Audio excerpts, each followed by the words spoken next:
Pues nos encontramos con que el 18 de junio pasado, en Chapultepec, en la Ciudad de México, con un gran boato, el presidente de la Suprema Corte, Luz María Aguilar Morales, y el presidente de México, Enrique Peña Nieto, celebraron y dieron a conocer al público el arranque del nuevo sistema de justicia penal en todo el mundo.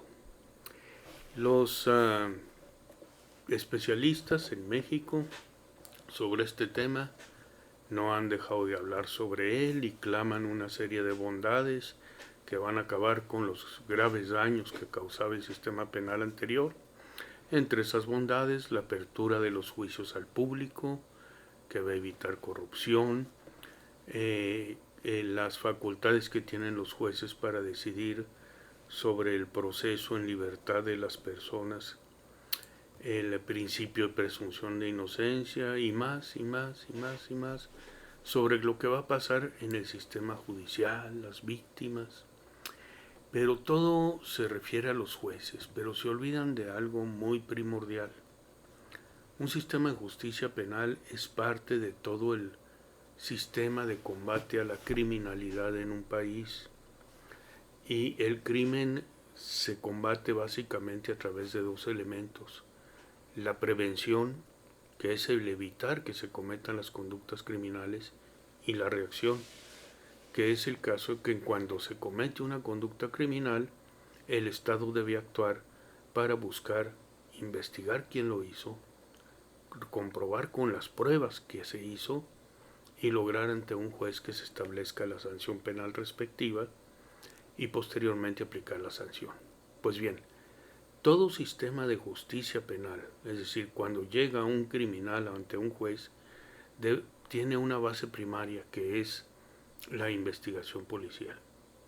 Es decir, la policía es quien reacciona ante la comisión del delito, es quien investiga la comisión del delito guiada por el Ministerio Público y a través de esto debe tener las pruebas. Entonces, la cuestión es la siguiente y es lo que planteó en duda. ¿Puede realmente un sistema de justicia penal funcionar si la base de ese sistema, que es la policía, no funciona correctamente? Y para saber si en México funciona la policía, pues tenemos como prueba, como muestra, un pequeño botón que nos acaba de dar la Organización Vigilante de Derechos Humanos, organización internacional conocida como Amnistía Internacional, que acaba de elaborar un informe sobre la tortura a mujeres en México. Esto en parte a raíz de que en el mes de abril del presente año de alguna forma se filtró en internet un video en el que se ve a una policía y a dos miembros de las Fuerzas Armadas Mexicanas torturando a una mujer en una forma extremadamente cruel. Entonces el estudio de Amnistía Internacional pues se basó en entrevistas a un centenar de mujeres, autoridades, a personas allegadas a las torturadas. Estas personas que fueron entrevistadas se encuentran en los penales de Nayarit y de Morelos. El informe nos dice, Amnistía Internacional, que pretendieron ampliar el mundo de entrevistas o el espectro de las entrevistas que realizaron, pero que recibieron una fuerte objeción por parte de la Secretaría de Gobernación y del subsecretario de Derechos Humanos de la propia Secretaría. Por otro lado, diversas autoridades como la Policía, la Procuraduría General de la República, evidentemente el Ejército y la Marina mexicanos, estuvieron negándoles información constantemente. Inclusive se llegó a un caso en el reclusorio de Morelos, en donde en el lugar donde estaban realizando las entrevistas se descubrió que una de las custodias del penal se había escondido precisamente pues para intimidar a las personas que se iban a entrevistar. Los resultados de la entrevista son los siguientes. Por lo que se refiere a las circunstancias de las víctimas de violencia, son de baja escolaridad. El 60% de las entrevistadas no habían terminado secundaria. La edad promedio es de 27 años, muchas de ellas madres solteras. Sus ingresos fluctúan entre los 50 y los $250 mensuales, personas de muy bajos ingresos. Y aquí se observa que entonces la tortura presenta una triple discriminación, por género, por ser mujeres, por edad y por pobreza. Los métodos de tortura que se cometen suelen ser los golpes, de preferencia aquellos que no dejan marcas en partes del cuerpo que no son visibles, la asfixia con bolsas de plástico, los choques eléctricos, la violencia sexual a través de insultos o manoseos e inclusive la violación. De las 100 mujeres entrevistadas por Amnistía Internacional, 72 mencionaron haber sido objeto de algún tipo de violencia sexual y 35 de ellas sufrieron violación. En el caso de la Marina Mexicana es donde más se ve la práctica de la violación, pues de 10 mujeres detenidas por la Marina, 8 de ellas fueron violadas, de acuerdo a las entrevistas. En el caso de las mujeres embarazadas, la violencia se presenta en forma muy especial, pues de 10 mujeres que se encontraban en ese estado, cuando fueron objeto de tortura, 8 de ellas perdieron el objeto del embarazo, muchas veces por las causas de violación o por los golpes en el vientre.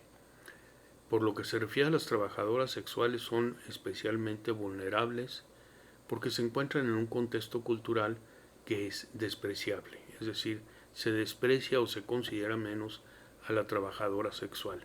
De hecho, una de ellas manifestó que uno de los policías le dijo, cuando la tenían detenida, le dijo: vas a la cárcel por pendeja y por pinche puta, lo que nos indica también discriminación por género, pero en este caso discriminación por la labor que desempeña la mujer.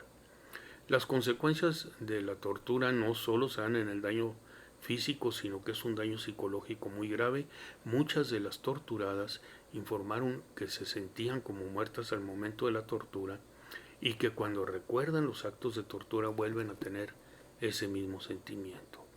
Y el daño se transmite también a los familiares, porque ellos tienen el daño psicológico de saber que a una persona allegada a ellos le sucedió el problema de la tortura, el estigma social de que se ven objetos, pero además la carga económica, porque muchas de las mujeres torturadas son madres solteras y los padres o los hermanos o hasta los abuelos tienen que hacerse cargo de los hijos, lo que además limita la posibilidad económica de lograr una defensa para las torturadas.